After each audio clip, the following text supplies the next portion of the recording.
Assalamualaikum warahmatullahi wabarakatuh. Waalaikumsalam warahmatullahi wabarakatuh. Tabi pun. Ya pun. Selamat pagi, jumpa lagi bersama saya Mary di podcast Batik. Bincang asik tentang informasi kesehatan Rumah Sakit Demang Pulau Raya, Lampung Tengah. Pada kesempatan podcast kali ini, tema yang akan kita bahas yaitu pendampingan orang tua dengan anak yang kecanduan gadget. Tentunya saya tidak sendiri, di tengah-tengah kita telah hadir narasumber yaitu Dr. Hendra Gunawan, SPKJ MH. Selamat pagi dokter. Pagi, Mbak Mary. Iya, dokter kabarnya sehat? Alhamdulillah. Sehat. Iya, dokter terima kasih sebelumnya telah menyempatkan waktu untuk datang ke podcast kita pada kali ini. Iya. Dokter, tema yang akan kita bahas kan kecanduan gadget pada anak gitu ya.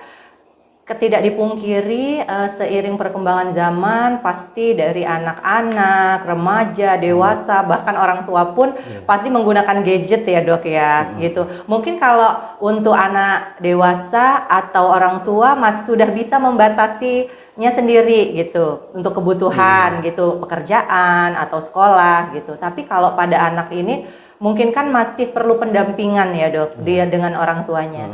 Terus sebenarnya apa sih dok kecanduan gadget itu sendiri pada anak? Ya, baik, terima kasih Mbak Mary. Ya, ini salah satu judul yang sangat menarik ya sebenarnya. Ini kan dalam kehidupan kita sehari-hari. Jadi kalau secara definisi ya kecanduan gadget ya dalam artian dia tuh menggunakannya secara berlebihan ya. Secara berlebihan dan itu juga fokus. Dia nggak bisa mengalihkan ke hal yang lain yang lebih produktif. Nah, dia kecanduan dengan gadget itu banyak ya, smartphone, laptop, iPad. Betul. Dan ini kan mengganggu keseharian yang termasuk fisiknya, karena terlalu fokus ya. Fokus jadi fisiknya terganggu, kemudian secara kognitif kemampuan dia berpikir mungkin nanti nilai-nilainya akan turun kalau anak-anak. Nah yang paling penting adalah emosionalnya dan juga sosialnya. Jadi anak lebih irritable, mungkin akan lebih mudah marah. Dan juga sosialnya pasti dia menarik diri karena dia terlalu fokus dengan gadgetnya. Betul. Terus kalau untuk gangguannya itu, kecanduan itu sendiri itu termasuk dalam medis atau lebih ke psikologis dok? Oke, jadi sebenarnya keduanya masuk ya. Jadi kalau secara teori itu, ini saya gambarkan ada dua teori ya. Yang pertama ini teori biologi namanya brain addiction, jadi adiksi di otak. Yang kedua namanya school of thought. Ini tentang psikologis pola pikir kita. Kenapa saya bilang dua-duanya? Yang pertama kita ke medis dulu ya, dua-duanya. Jadi gini, tahapan terjadinya adiksi itu kalau secara tadi ya brain addiction itu ada tiga. Yang pertama tahapan yang pertama itu tahapan preokupasi. Dia akan fokus tuh mulai di situ ada dua tahapan yang dia jalani. Yang pertama reward sistemnya. Jadi ketika dia main kan dia akan dapat tuh feel rasa senang. Ya, reward sistemnya. Kemudian salience-nya. Salience itu motivasi untuk terus mendapatkan kesenangan itu. Itu reinforcement positif, itu dorongan positif itu. Nah, kalau di otak kita itu ada namanya sistem reward di ventral tegmental area yang dia mendorong hormon-hormon senang tuh. Kan nucleus accumbens, makanya itu biologinya. Kemudian yang kalau kedua fase withdrawal. Nah ini mulai nih fase withdrawal ini mulai adanya perubahan motivasional emosional. Anak itu jadi lebih irritable. Kemudian dia juga mungkin akan sulit ya mengontrol emosinya. Di situ mulai muncul dorongan-dorongan yang ke arah ketidaknyamanan yang dia rasakan. Jadi kalau dia nggak pakai, dia nggak nyaman tuh. Nah ini namanya reinforcement negatif. Kalau yang awalnya kan validasinya naik, motivasinya naik. Awal-awal dia pakai, nanti lama-lama validasinya turun, motivasinya tetap naik dia. Jadi rasa senangnya itu berkurang, makanya ada intensitas untuk menambah jam gitu ya. Nah kalau yang ketiga, ini mulai nih paling ganggu. Ini namanya tahap antisipasi. Secara biologi, otak kita bagian depan, prefrontal itu akan mulai terganggu. Makanya anak itu akan kesulitan bedain ini sebenarnya baik nggak sih yang kau jalani, dan juga penurunan belajarnya nanti. Dia kan jadi kesulitan untuk fokus, nggak bisa belajar, kayak gitu. Nah itu prefrontal-korteknya udah mulai terganggu. Nah itu secara biologi. Nah kalau psikologisnya tadi tuh, kalau kita nyebutnya tadi School of Thought itu tentang kognitif perilaku. Jadi karena perilakunya berulang, secara psikologis ini pengaruhi oleh dua, eksternal dan internal. Saya gambarkan gini, kalau eksternal itu karena nggak ada pembatasan ya, dia punya gadget sendiri, orang tua tidak mengawasi, ya udah dapet lah dia. Itu namanya faktor eksternal mendukung. Kalau internal itu rasa ketidaknyamanan di dalam. Anak itu boleh sedih nggak sih? Boleh. Boleh cemas nggak sih? Boleh. Saya gambar gini, misal kondisi di rumahnya itu membuat dia nggak nyaman. Akhirnya dia neglect, tidak diperhatikan. Untuk dapat rasa nyamannya gimana? Ya dari gadget. Betul. Gitu. Jadi ada dua faktor. Jadi pengaruh dua-duanya. Terus tadi kan mungkin karena kurang pendampingan segala macam gitu ya dok ya. Kalau seandainya untuk menegur, maksudnya kita membatasi anak itu menggunakan gadget, tapi tanpa si anak itu tantrum gitu ya. Yaitu tadi mungkin dia merasa itu kesenangan dia loh main gadget itu, tapi sama orang tuanya tidak boleh gitu. Itu gimana dok sebagai orang tua untuk menyikapinya gitu? Menyikapi ketika anak tantrum. Iya betul. Iya, memang tidak dipungkiri ketika nanti diambil pasti kan dia marah ya. Betul. Tinggal bagaimana kita menyikapi. Respon orang tua itu penting ya. Jadi respon ketika kita melarang anak kita untuk tidak menggunakan, yang pasti harus kita tunjukkan adalah kita pun tidak menggunakan. Memberikan contoh berarti contoh ya. Kita harus contohnya dulu. Jadi pada momen tertentu kalau kita mau pakai silakan, tapi ada pembatasan. Gitu. Dan ketika kita bersama anak ya kita harus interaksi dengan anak. Nah jadi kita harus tahu nih respon kita harus respon yang nggak langsung buru-buru marah gitu ya, tapi kita respon kenapa sih dia marah, kita evaluasi, nanti biarin aja dia marah. Ketika diam kita jelaskan anak itu sebenarnya bisa ya mengerti, tapi dengan bahasa anak-anak ya mengerti. Misalnya kita gambarkan gini, misalnya kenapa sih ayah sama bunda nggak ngasih adik nih ya untuk menggunakan nih, adik sekarang kalau main HP ayah bunda dicuekin, itu kan yang simpelnya kayak gitu ya. Terus teman-temannya ngajak main kamu nggak mau main kayak gitu. Tuh simpel. Anak kan mungkin kalau nanti kamu gini-gini bingung mikirnya ya. Kita pakai contoh yang simpel seperti itu.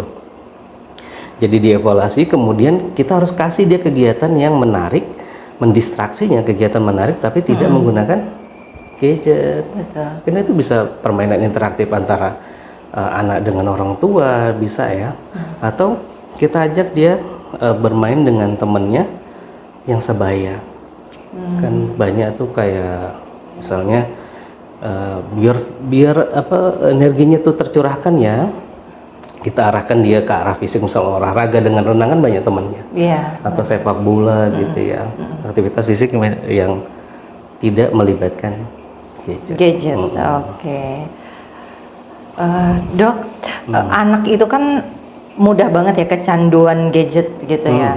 Itu tuh gimana caranya kita itu bisa mengalihkan tadi itu untuk ke aktivitas yang lain gitu. Apakah memang dari lingkungan rumahnya itu juga harus support anak itu untuk diajak keluar, bermain bersama kawan, atau gimana dok gitu?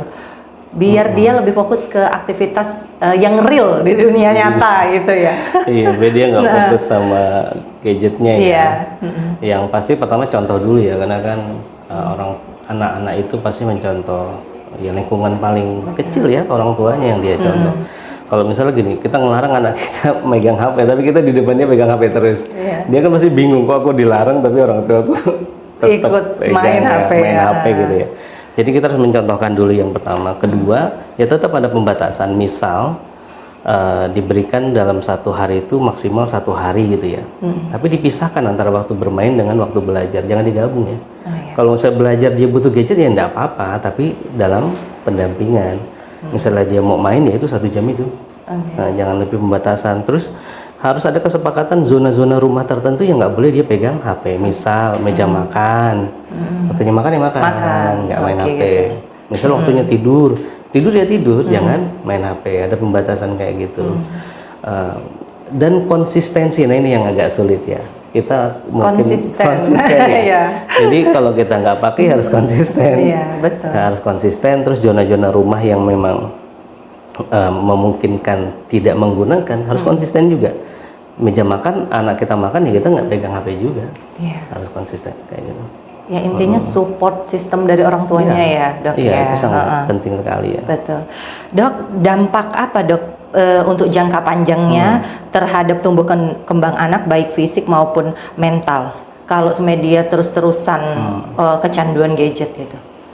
Iya, kalau dampak panjangnya nggak hanya psikologis ya. Jadi yang pertama fisik pasti keganggu. Iya. Misal dia malam itu fokus main game ya, dia kan kurang tidur. Kalau dia kurang tidur pasti pas paginya itu kan ganggu aktivitas dia, jadi nggak maksimal. Kalau itu berulang, lama-lama jadi mungkin di kelas dia akan tidur. Saya ada pasien kayak gitu. Dok, di kelas anak saya tidur terus nih sampai dikomplain oleh gurunya. Setelah saya evaluasi ya ternyata dia memang gadget full. Sehari itu bisa 5 sampai 6 jam. Itu kan udah ngabisin waktu banyak ya. Itu jadi kondisi kayak gitu tuh harus kita antisipasi sebagai orang tua ya. Terus juga support itu penting dari orang tua, terutama pemahaman-pemahaman terkait dengan gadget. Itu juga. Anak-anak bisa memahami tapi dengan bahasa mereka. Oke. Dokter tadi kan dokter sempat cerita ada di dunia nyatanya ini memang ada real kasus yang seperti itu dan ada pasien dokter juga yang seperti itu ya. Nah, kalau untuk menangani maksudnya secara medis ya, Dok, tahapan untuk terapi dan segala macam itu kira-kira bisa sembuh nggak sih, Dok? Maksudnya dia bisa lepas nggak sih dari kecanduan gadget itu? Insya Allah bisa. Kalau dibilang saya bisa. Jangankan gadget ya, saya ada pasien adiksi nafza ya. Iya. Asalkan pertama gini, satu dari support sistemnya sangat mendukung. Yang kedua ya dari pasiennya juga harus dia punya keinginan kuat untuk melepas dari kecanduannya. Itu harus fokus. Kedua ya menjalani terapi. Karena kan kenapa di psikiatri itu dia harus menjalani terapi karena gini. Tadi kan fisik keganggu, tapi emosional juga keganggu. Dia akan irritable, mudah marah, nggak bisa fokus, kayak gitu kan. Itu keganggu. Nah itu kan butuh untuk menstabilkannya. Nah itu peran dari psikiater di situ.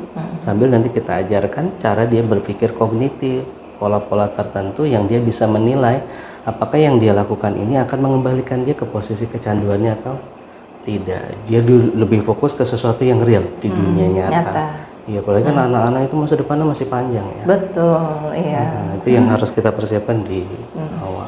Oke. Dokter yang terakhir, Dok, untuk tips praktis untuk menggantikan screen time dengan aktivitas lain. Ada tipsnya nggak? Tipsnya?